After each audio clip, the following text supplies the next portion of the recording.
I'm Dr. Yvonne Cason, the group leader of Toronto Awakenings Sharing Group. Welcome, everybody. It's wonderful to see you here today. Toronto Awakenings Sharing Group was started 6 years ago in Toronto, Canada, first having in-person meetings, and now with COVID, we've gone online. And we're delighted that people from all around the world are joining us now that we're online. So please take a second and write into the chat where it is that you're joining us from today. I usually live in Toronto, but I'm currently joining you from Bonita Springs, Florida. And I know our speaker is joining us from Waterloo, and we've got someone in the audience from Newport, someone from Stratford, Ontario, someone from Victoria, BC. That's wonderful. Welcome. I know we have somebody from Newfoundland, although he's not put it in the chat. So not Newfoundland, Nova Scotia, I apologize. Victoria, BC, all right, all across Canada, in the United States. Welcome everyone from wherever you are. So the format for today's meeting, Midland, Ontario, wonderful, Guelph. The format for today's meeting is that everyone's going to be muted during the presentation. And if you have some questions for the speaker, please type them into the chat, and I'll be very happy to ask those questions of Heather during the question and answer period that is going to be after her presentation. So it is now my pleasure to introduce today's speaker, Heather Grace Gurd. Heather is a retired therapeutic touch practitioner and teacher and a meditation leader. And she lives, as we've mentioned before, in Waterloo, Ontario. Heather received degrees from the University of Waterloo and Wilfrid Laurier. She's also won an international award in improv comedy, which I think is awesome.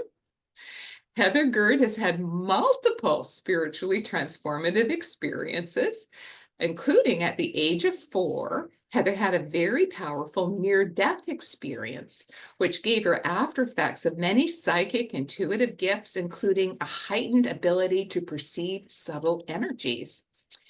In 1977, defying her physical challenges, Heather started her lifelong practice of yoking body, mind, and spirit through movement and meditation.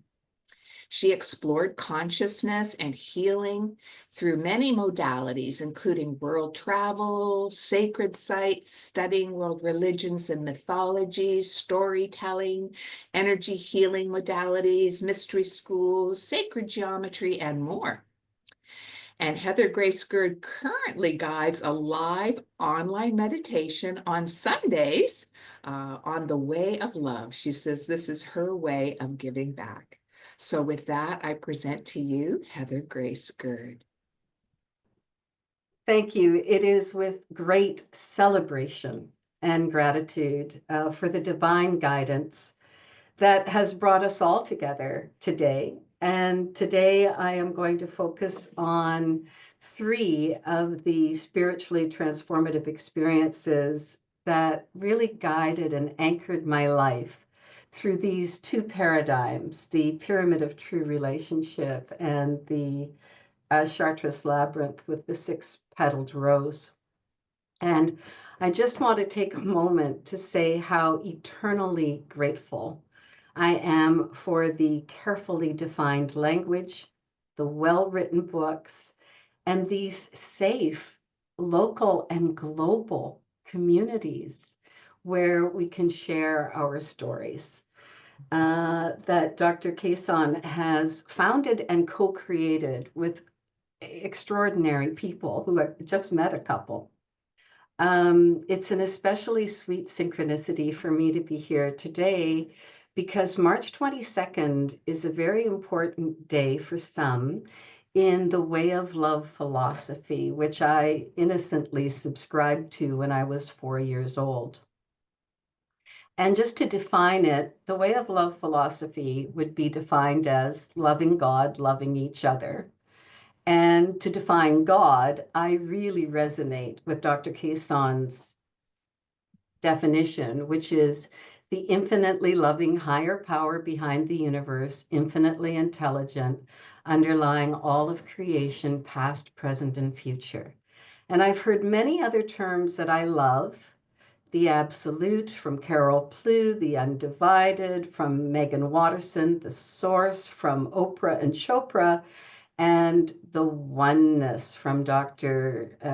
Terry Hastings. But with all of those words, which I also use, at the end of the day, I would add loving and conscious. And at the end of the day, and as a child, I would thought of it as the big love, the big love. So part one, I've had many STEs, 15 really big ones, and the 3 that I'm going to share today were very mystical in nature. All the rest will be published on my little website. But we're going to start with the one that I had when I was a preschooler. And first, just a little bit of background. This is a picture to my mother, of my mother. She was 75. It was taken in the spring of 2013. And I dedicate this presentation to her. She was an amazing woman. She married my dad when she was 15. It was scandalous because of their big age difference, but they married for true love. And I can tell you, it was wonderful being born to parents who adored each other. They were musical, they were playful, they were teetotalers, they were wonderful dancers. They took great pride in their little farm and kept it pretty as a picture. And my dad was golden. He was highly principled, but loved to sing and play and sing kids' games and songs. And I brought quite a challenge into their life in 1957, which is when I was born with a fatal renal condition. And that resulted in high fevers and convulsions and my kidneys disintegrating. And I was alone with Mom in the farm kitchen when she was trying to bring the fever down. And I remember screaming with every cell of my being at the pain as she applied a cold compress. And in that moment, it just blessedly stopped. And I was floating above Mom. And I immediately became very worried about her. She looked stricken. And I thought, Mom needs help. And I flew out the window to get Dad. I thought, I'm going to get Dad. And he was in the field. And I flew out the window and I could see him in the field. And then I was just suddenly in a whole different field. I was in this golden light and it was so warm and so loving and so soft. And I felt no pain, no anxiety, no stress, no worry, nothing. And did I mention I felt no pain and I could communicate clearly and I was communicated with. And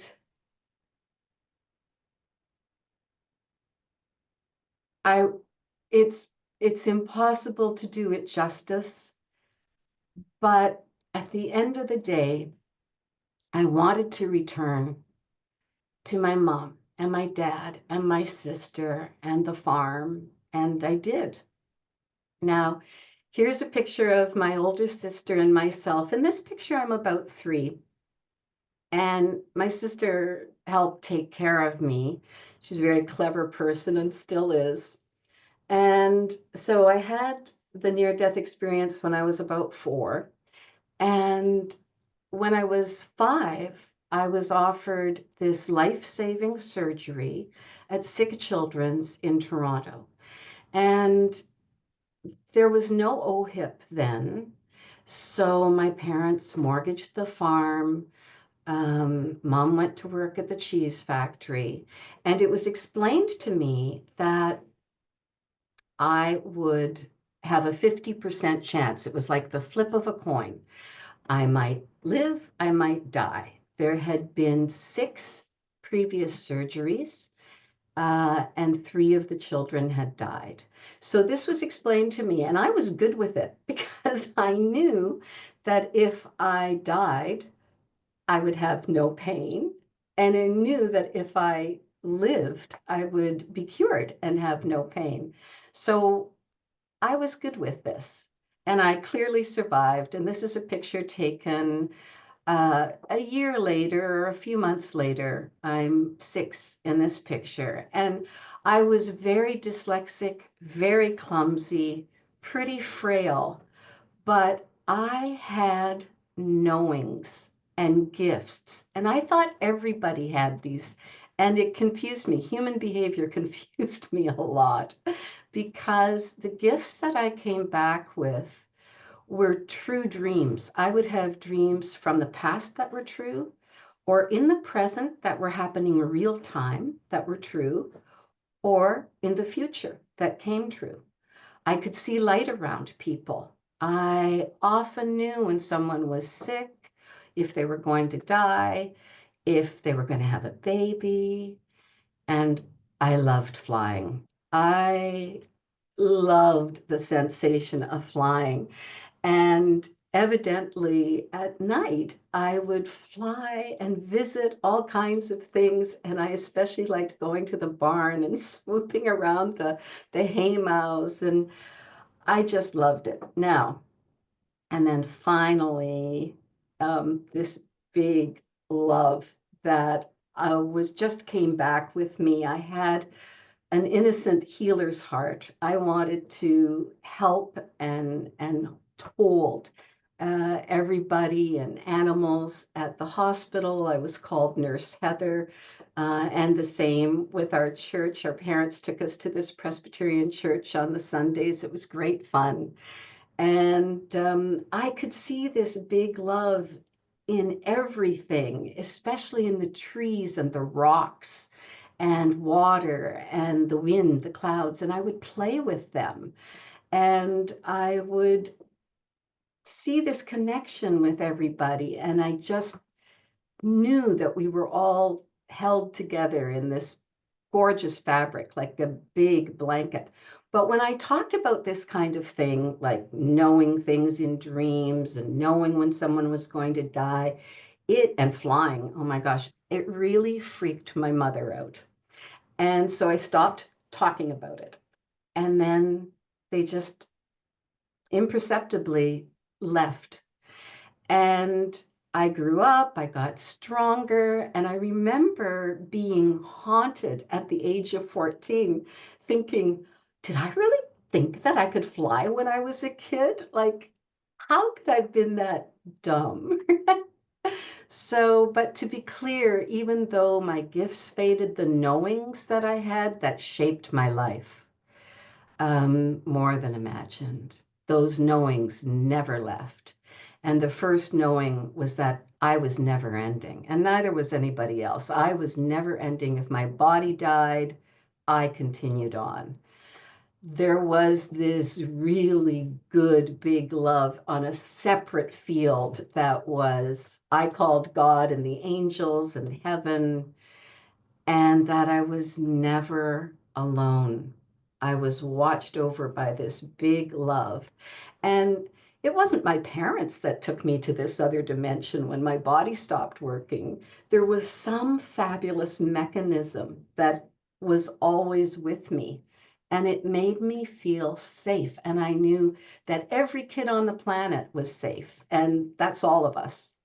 That's all of us. And connection.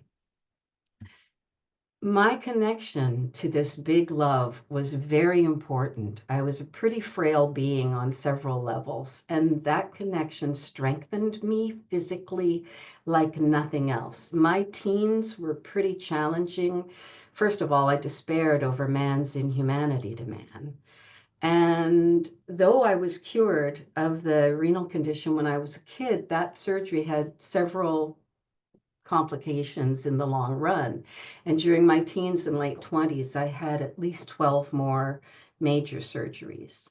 I lost the dream of becoming a nurse. I thought I was going to be a nurse. Everybody called me Nurse Heather. And it was like I was not physically able to become a nurse, not even slightly.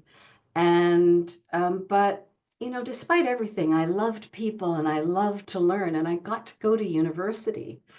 And there I studied my passion, which was French. And I could dream in French, sing in French, act in French, but alas, I did not have the chops to master the grammar and the spelling of university level French. And at that time, you know, there wasn't spell check or personal computers. And at that time, if you had a spelling error, even like a reversal of an I and E, you could go from an A++ paper to an F. And that happened to me. The department gave me a gifty 50 and said, move on. And I went where I was courted, and that was into the drama and communications program. And they made allowances for me. They wanted me to come in, and I did. And that's where I first started my yoga practice. And I did very well. I won awards and competitions, and comedy and romance and music gave me life. And I was courted by agents in Hollywood and in New York. But again, I was not well enough. There was no way. I was averaging surgeries sometimes 3 times a year. So I worked and I studied, and I ended up doing theater sports. Whose Line Is It Anyway? This improv comedy format. And I loved it. And I ended up, as Yvonne mentioned, getting this international championship because of Ian Chaperon and the Toronto team that he took there. And it was through that that I really, really chose my life partner and fell in love. And we got married. We've been together for 43 years. And we had my dream come true, which was to have children, which was a miracle because I had been assured medically that it was completely impossible. I could never have children naturally, and in fact had been scheduled for reconstructive surgery.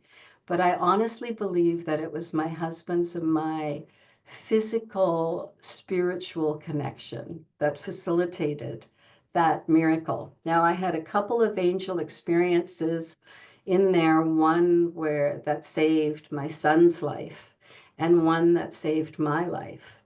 And they both led me to therapeutic touch. Now, therapeutic touch was developed by nurses, for nurses to use in the hospital with their patients. And this is Dolores Krieger, a doctor of nursing, and Dora Kuntz, who was her partner in this development. It was extraordinary. And it's therapeutic touch is described as a moving meditation with seated in transpersonal compassion, Dolores Krieger's words. And transpersonal simply means beyond the ego. And I, Nurse Heather, took that like a duck to water. I just took to therapeutic touch. I loved it. And the classes where they taught us how to center and how to practice being transpersonal and what compassion was from this perspective, which I honor because it's maintaining one's equanimity and emotional detachment from the other's state of disease or energetic imbalance, and holding that level of compassion in this very safe container. Guess what? All of those gifts that I had as a child came flooding back. So being able to practice healing art in this way was phenomenal. And I started to see auras again. And this time, not just sort of light or dark, beautiful colors. I would get movies of people's life experiences, walking down the street. Sometimes I would get so much information. I asked it to stop because it felt like an indecent invasion of people's privacy. Um,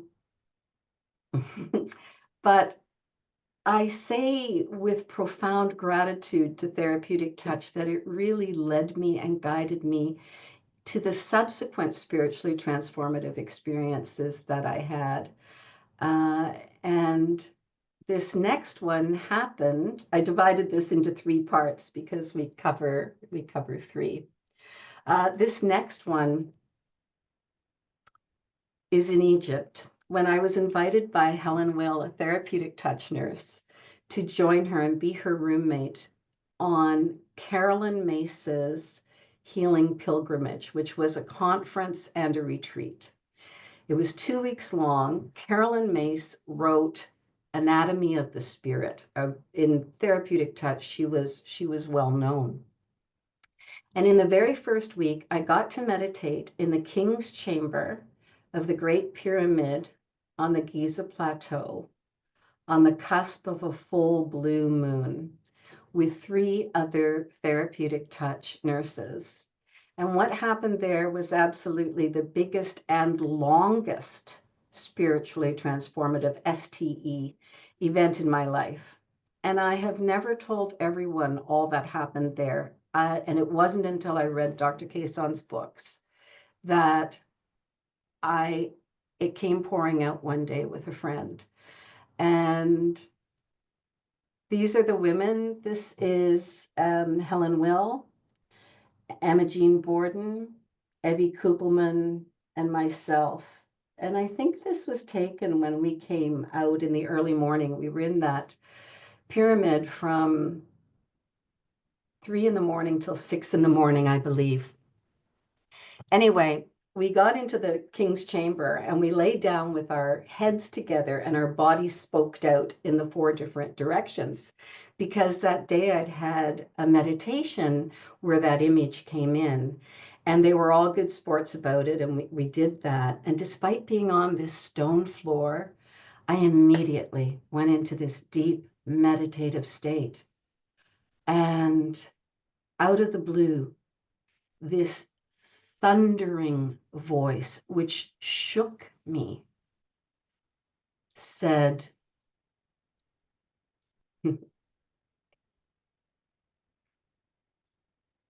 "What do you want?"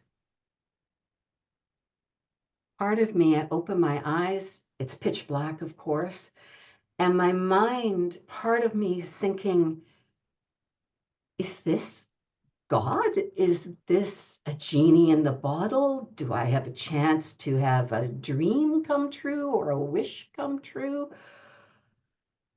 Who is this? And I got nothing.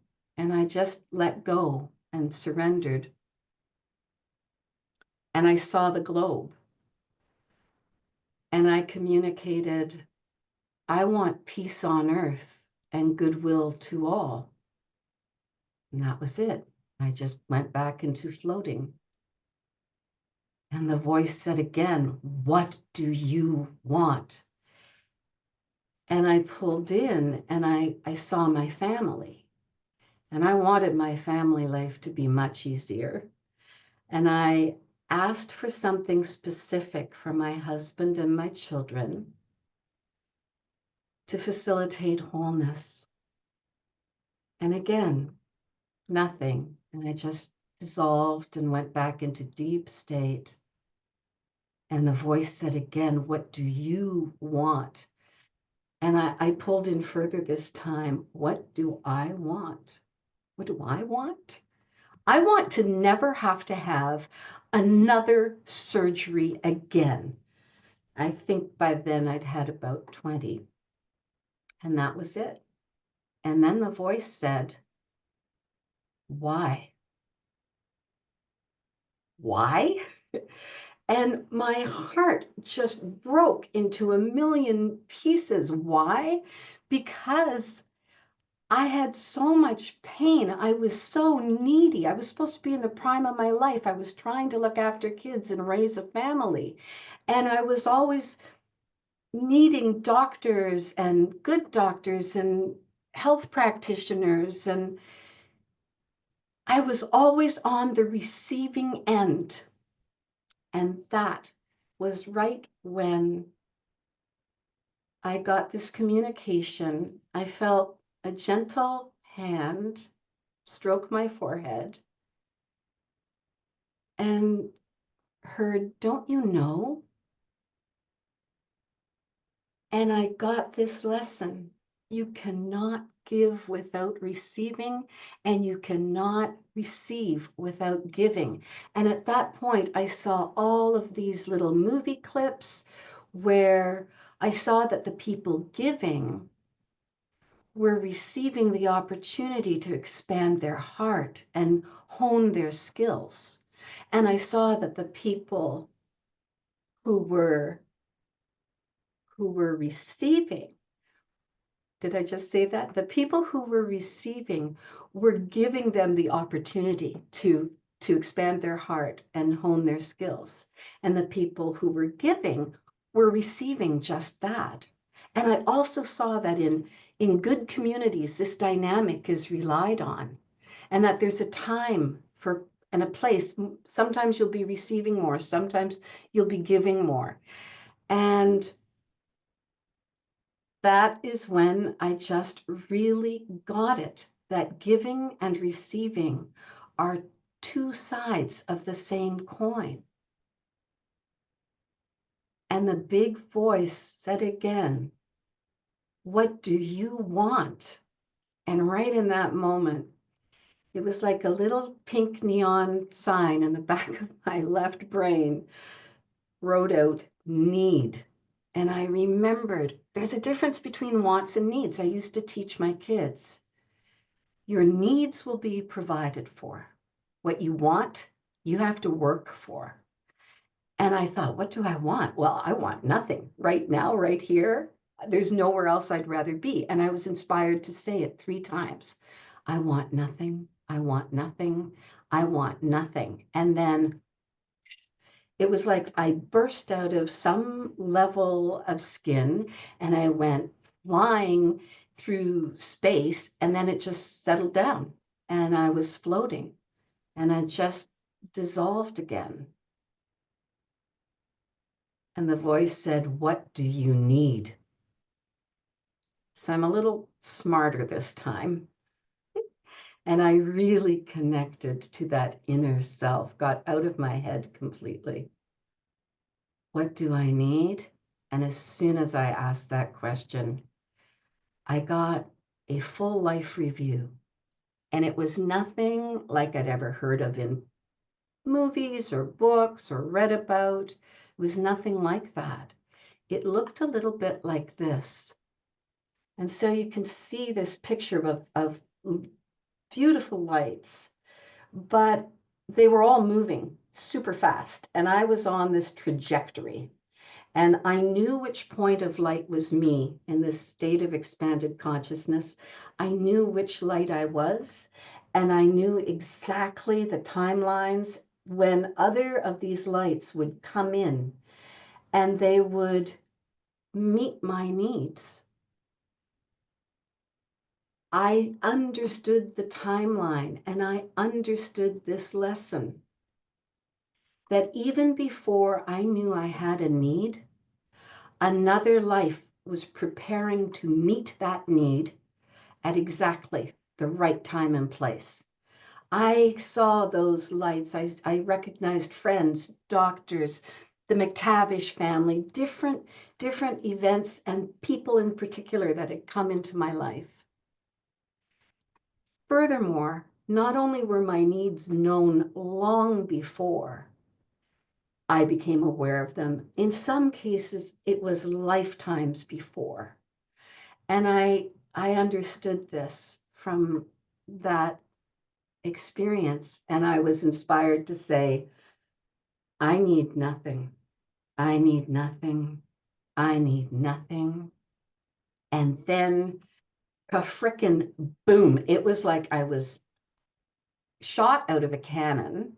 I'm hurtling through this black space, and there are these big white globes, and they're in the distance, and they're coming towards me and getting bigger and then moving past. And some are in clusters and far away, and some are really far apart.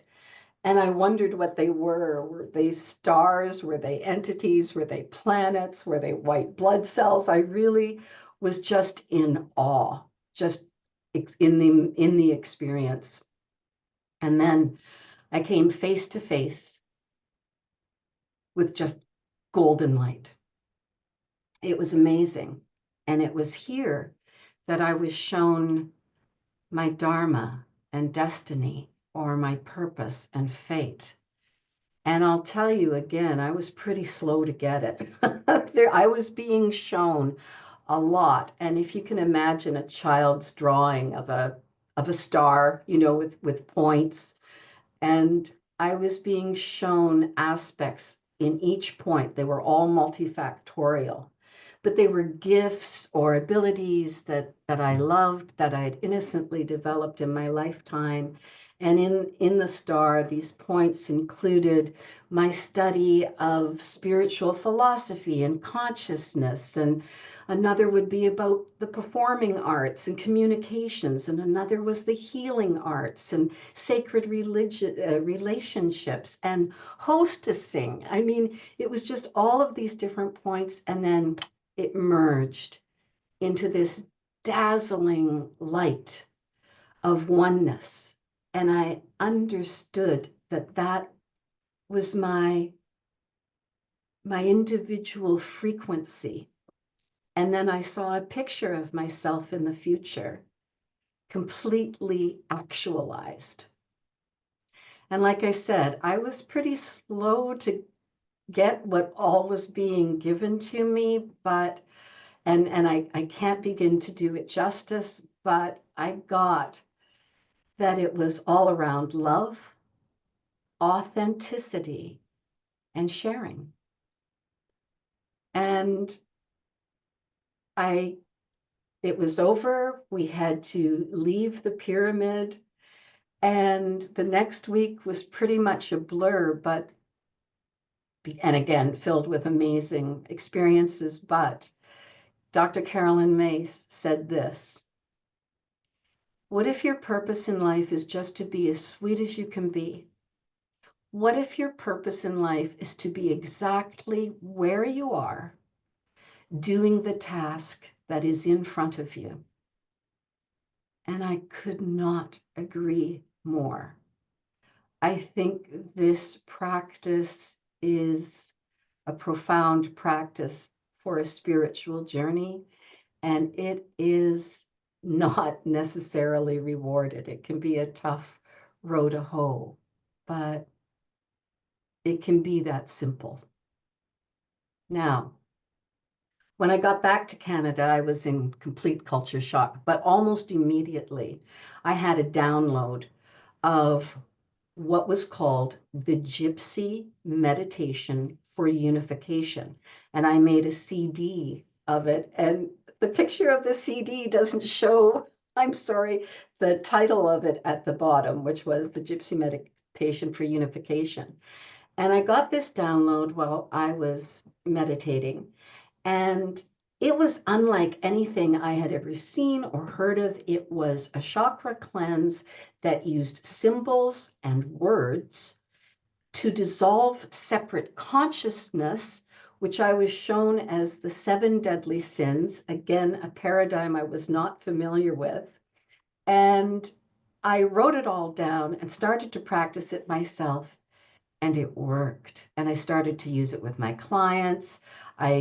Like I said, I made the CD of it, and I practiced it every day. And it turned out that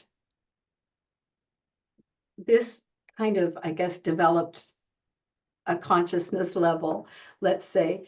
And around 2005, so this is now 6 years after I was in the pyramid, I got another gift from the pyramid, and it was unmistakable. I was flying and I was dreaming. So I was dreaming and I was flying, and I was a bird, a falcon, hawk, and I was flying over desert, and I came to this pyramid. And from my bird's eye view, the points of the pyramid aligned. I was flying north, and the top corner from a bird's eye view, was in the north. And so each point pointed to a direction. And as I'm coming to it and flying over it, there are these words that are being written down in the sand. And there were several. And right at that point, I woke up. And it's just after 6 on a Saturday morning, and I grab a piece of paper and a clipboard and a pen and sit up in bed trying not to wake my husband, and I start drawing down everything that I'd seen and drawing all of these words. And I couldn't grasp in the south direction which word came first. And I'm looking at them and I underline, and right then the phone rang. And these weren't cell phones, these are landlines. And I pick up the landline, and the voice at the other end said, "It's acceptance." And I look at my piece of paper, and there it was, under the south corner, acceptance. And I had even underlined it. And I said, "What?" And that's when my friend said, "Hey, Hev, it's Mikey. And I just had to tell you, it's acceptance." And I said, "Mikey, you've no idea what's going on here right now. Tell me why." And he said, "Well, one time you asked me what it was that my mother had given me that made me feel so loved." They were very close, and Mikey was an adopted Black kid into a family of, I think, 8 white kids. And he and his mom had a really close relationship. And he said, "What made me feel loved was acceptance." What a confirmation.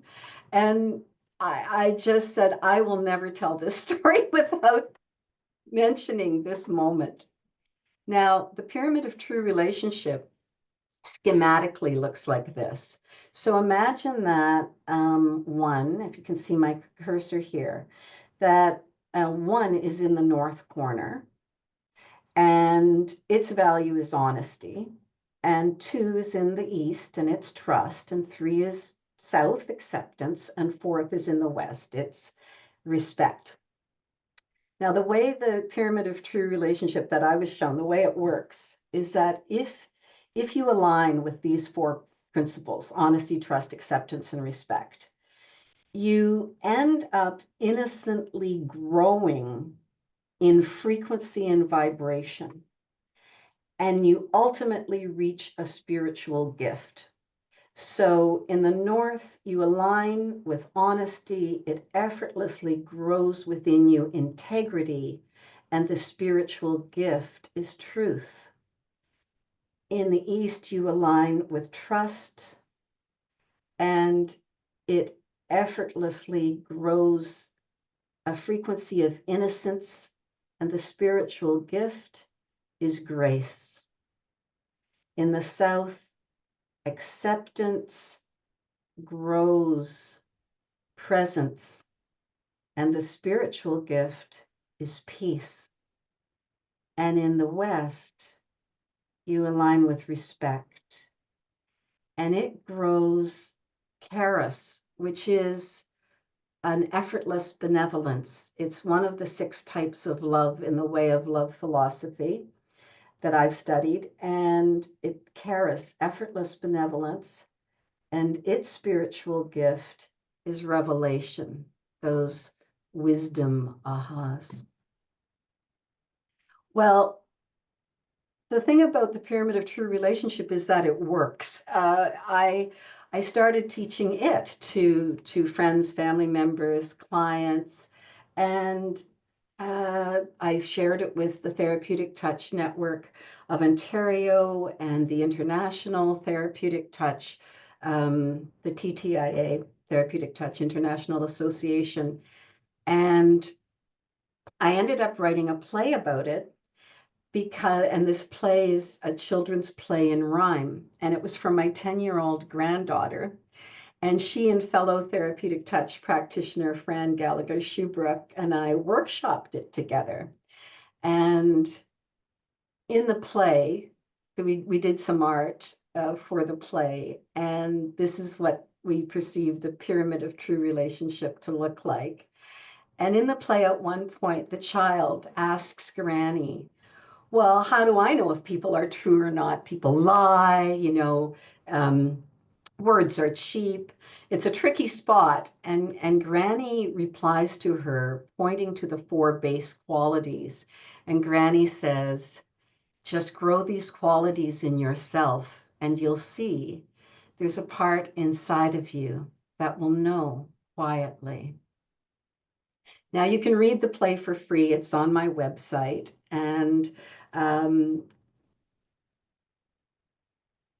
sharing it has been very rewarding because people will say, I'm going to share this with my grandchild or my children. And clients have used it with their businesses. And in each case, morale and productivity has increased. It's just a great gift from the pyramid, this pyramid of true relationship. So now we're just going to come to the last STE that I will be telling you about.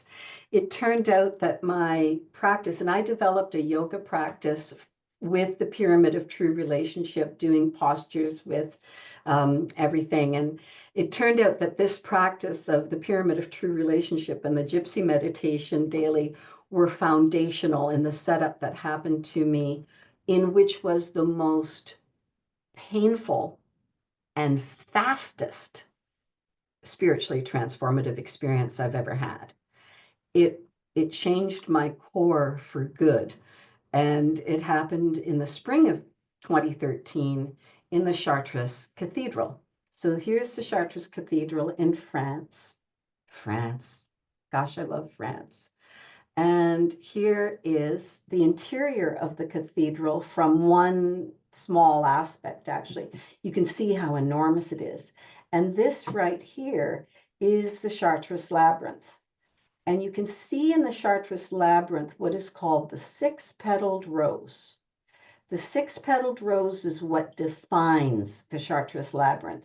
It can have 7 or 9 or 11 or more rings around it, but it will always have the 6-petaled rose in the center. Now, I had read Kathleen McGowan's book, The Source of Miracles, 7 Steps to Transforming Your Life Through the Lord's Prayer. And it's a nonfiction book. It's about her spiritually transformative experience, which urges her to study the life of Mary Magdalene. And Kathleen traveled all over the world to do so. And the book explains the practice that the Magdalene taught to her community when she lived in the south of France. And evidently, she built their first Chartres Labyrinth, and she taught everyone how to say the Lord's Prayer with the 6-petaled rose. Now, in my generation, everyone knew the Lord's Prayer because it was said every day when you went to school before classes began. So this fascinated me, and I started to practice it the way that she taught it. And she taught that the 6-petaled rose had these ancient values. So if you follow my cursor, you walk into the 6-petaled rose after you've done the labyrinth, and you move to faith, and then surrender, and then service, abundance, forgiveness, overcoming. And when you went in, the way she taught it was that you would say these words of the Lord's Prayer, which you could divide into 6 sections.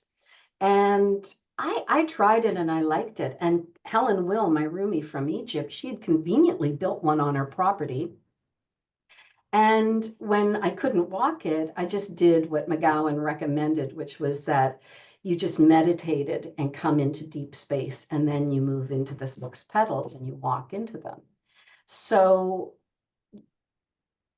sorry, I'm just, yeah. So what happened was, I end up in this cathedral with Catherine Graham, and it's on a Friday in the spring. And the Friday is the only time that you can walk the labyrinth at the Chartres Cathedral. And I'm coming up right to this part. I'm right about in this section. I'm coming up to this part where I would have walked into the center.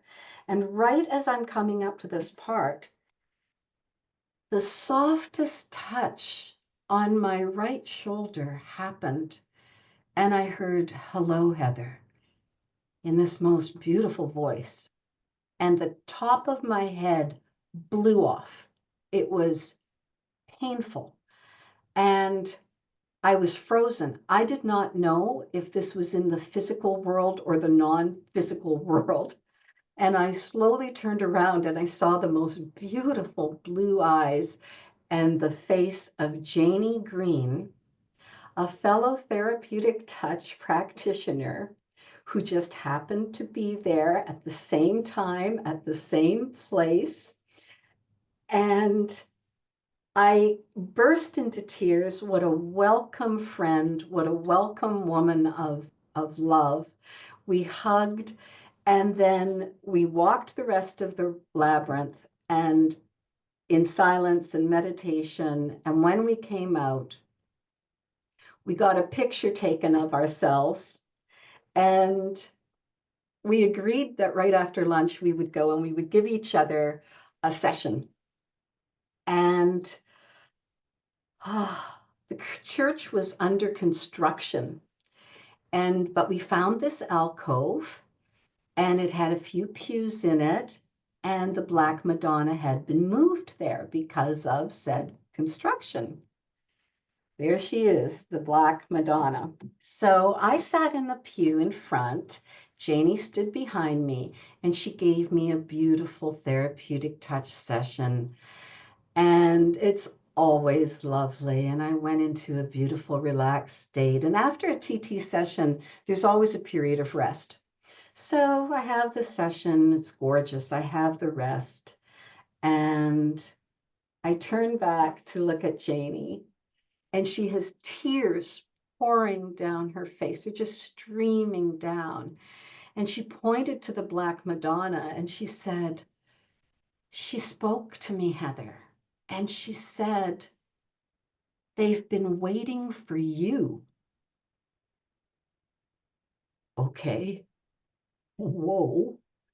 Again, this was never a part of anything I'd ever been a tradition of. I frankly had found the Black Madonna a little terrifyingly gold and forbidding and mighty. And I just thought, okay. And Janie and I switched places. She sat down in the front and I stood behind the pew behind her, and there was one behind me. And before I started, I gave thanks and honored the Black Madonna and Mary Magdalene and Jesus of Nazareth and anybody who was a part of this philosophy of the way of love. Love God, love each other. And there was no question. We were in sacred ground and sacred space. And I gave Janie this lovely session. And I remember her right hip was giving her a little grief. And it cleared, and it was a beautiful session. And as I went to finish, my hands lightly rested on her shoulders. I detached and took them off. And right then, a lightning bolt of energy, fast, loud, brilliant, all-consuming, went through the top of my head, went down into the ground by miles, came back up just as quickly.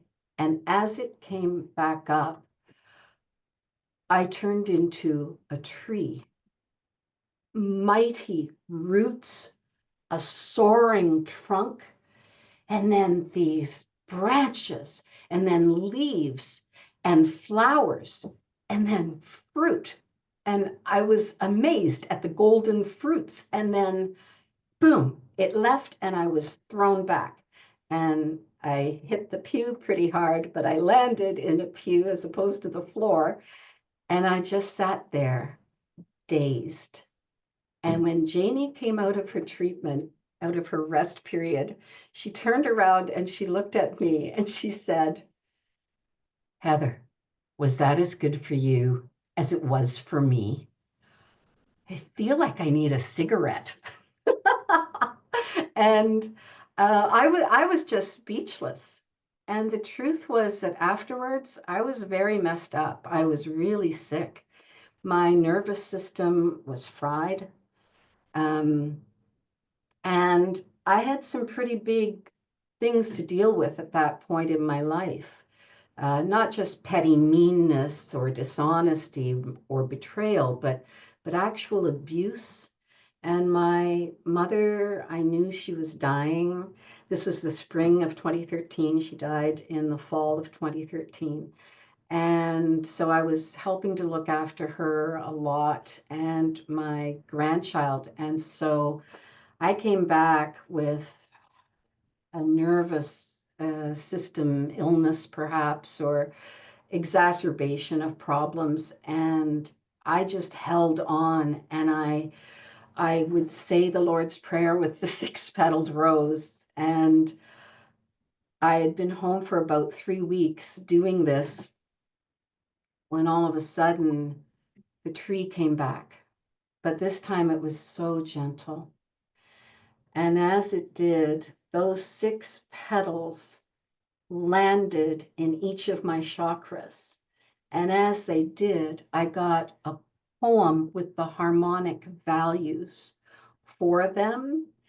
And let me show you. So here's the traditional values, which we're told by McGowan go back to King Solomon, this 6-petaled rose and the labyrinth. And the complementary words, the harmonic values that came in poem were these. And the poem goes, faith is knowing, surrender is flowing, service activates, breathing co-creates, forgiveness unifies, and overcoming obstacles is, seeing all perspective is the path of the wise. And I saw Jesus as a yogi and the Lord's Prayer as a chakra cleanse. And I share everything as a rule, but I was terrified of this. There was a part of me that knew historically that there were people who'd been murdered, killed, tortured for much less. And I also got this new version of the Lord's Prayer. That took a long time to come in.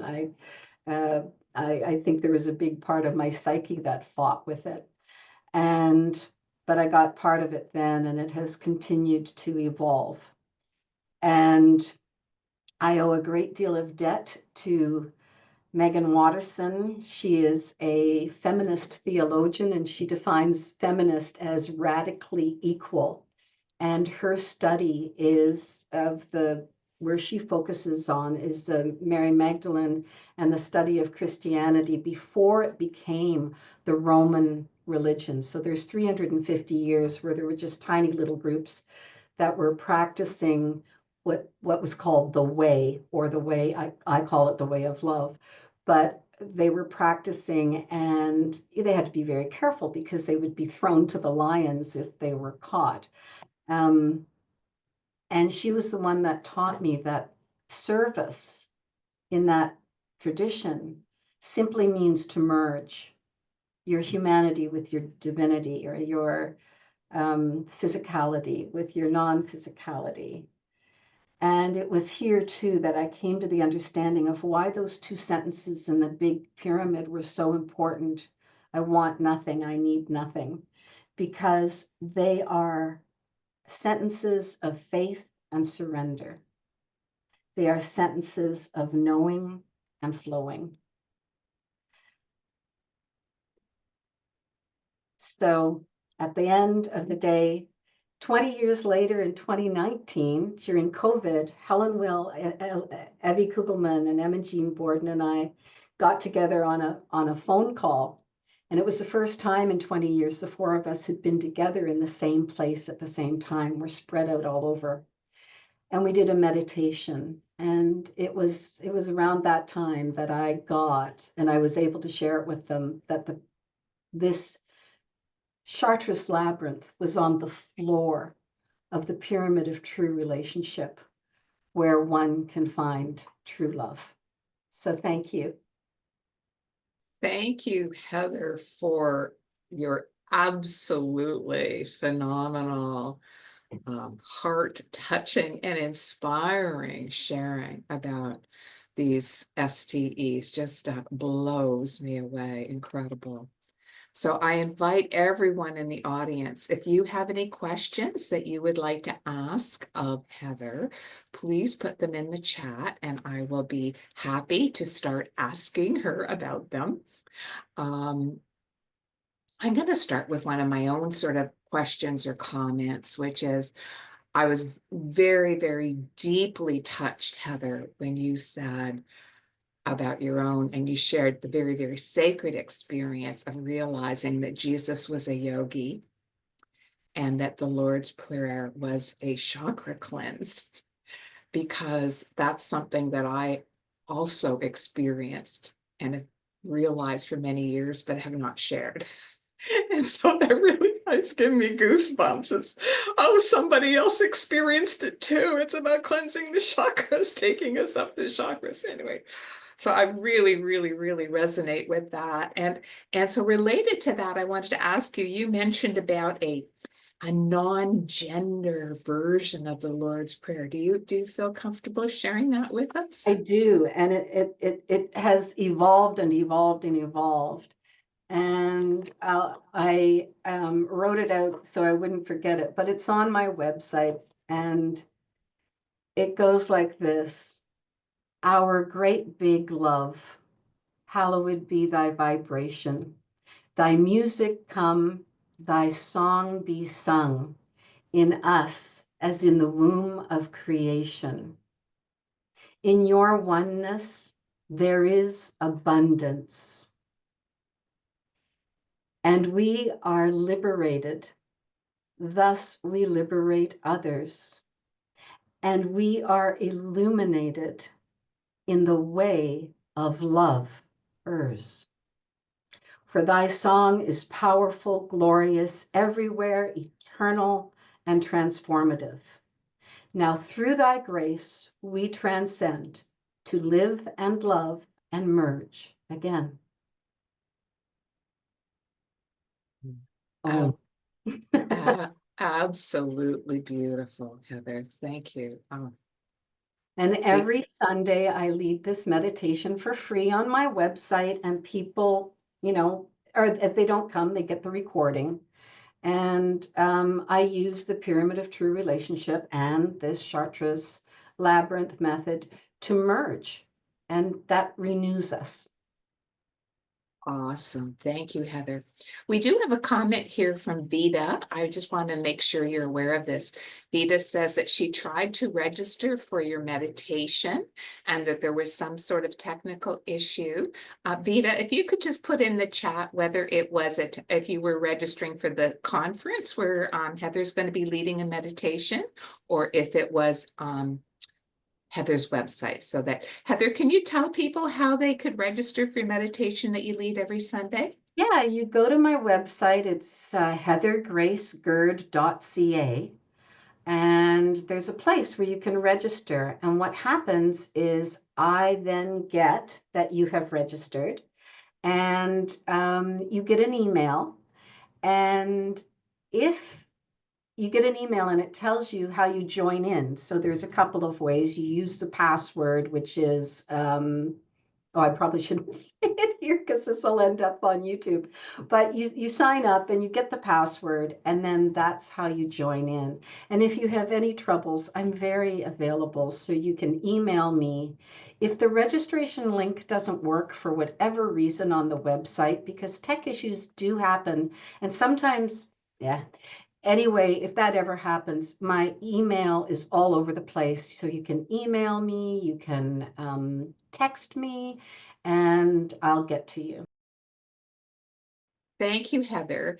Can you please give me your email address? And what I will do, if you'd like to give it out, is, or you prefer it not be, we'll do when we're not Oh, recording no, you can anymore. put it on. You can put Okay, it and on. what is your email address? I'll type it into the chat for everybody. Well, the main part of it is heathergracegurd.ca. You know, it's got that HTTP with the slashes and, you know. Is that your email address, or is that Oh, your that's the website address. My email address is mm. this. My email address is theway@heathergracegurd.ca. But you have to join the website before I can send you the password. That's how it if All you right. want to join into the Sunday morning meditation. All right, super. I typed that into chat for Oh, I people. see. Okay. Okay, so Vita says that the link is not working, so maybe you can check that out afterwards. But Vita, I've given you Heather's email so that you can directly connect with her. I do want to get to some of the other questions.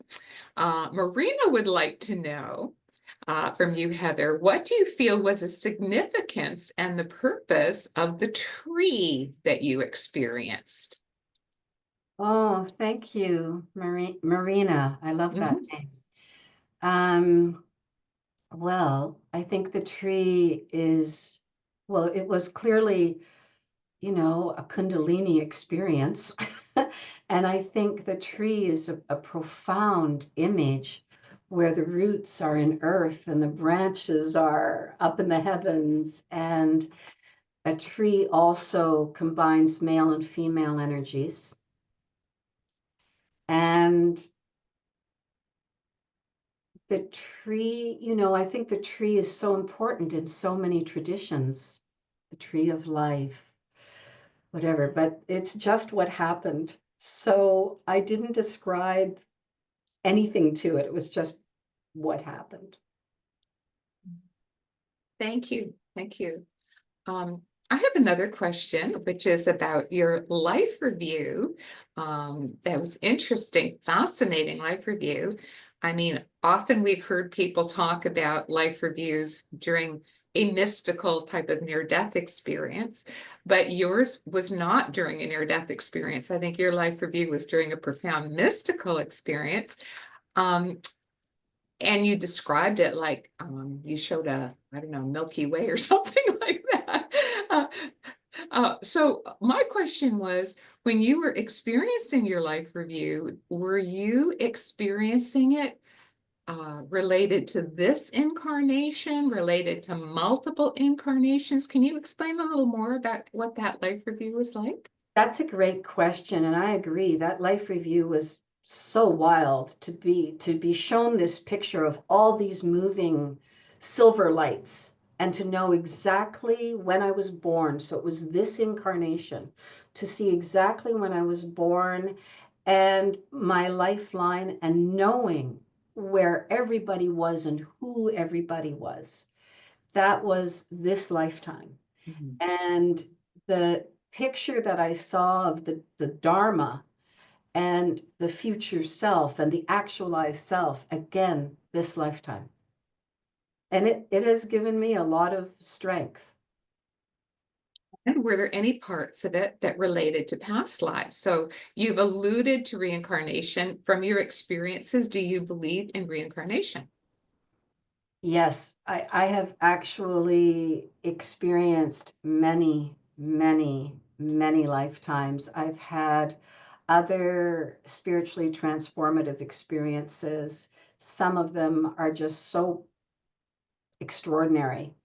And yes, I think we never stop. And I think that our consciousness just takes on new bodies in different timelines. And for all I know, they're all happening at once. I mean, it's a mystery. There is so much out there, but I know that I have lived many, many lifetimes. Mhm. Awesome. I have another question for you, which is actually two questions for you. I'll ask them both right now. One Okay. is, what do you feel in your heart and soul are the most important lessons you've learned from your many, many spiritual experiences that you want to pass on to others. And then the second part of my question, which may relate to this, is what about our future? Have you seen things in your experiences that give us hope for the future of our planet that's going through a period of unrest right now? And I'm glad that you asked those questions together, because for me, the answer is the same. The most important thing for me is holding light, is being, we hold light. Our bodies are like batteries, and holding that love and that equanimity, that peaceful love, and understanding the oneness, that we would never do unto another what we wouldn't want to happen to ourselves. So this practice of love in the way of love, where we see the divine, we see the oneness, and we practice that oneness in ourselves, that merging of the physical with the non-physical, or the divinity with the humanity. Just practice that merging once a day. And, it takes minutes, and it changes us, and it changes the planet. Every Sunday when I do the meditation for the self, which we record, we do two other parts that we don't record. And one is for the planet. And it's like we imagine that we zoom out and we're surrounding the planet, and we're saying these prayers and holding love, great love for our planet. And I often do see it strengthen, its wholeness strengthen.